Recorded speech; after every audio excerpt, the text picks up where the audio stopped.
After these elections, is it your intention to remain as president, or will you, as you said many times, get back to being an army man? Well, my intention of remaining a president has nothing to do with me. In the process of democracy, the government will elect their president. Process, if I happen to be in charge of running this country for a year and a half or 2 years,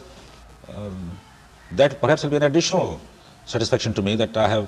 done some service to the nation also in restoring democracy back to them.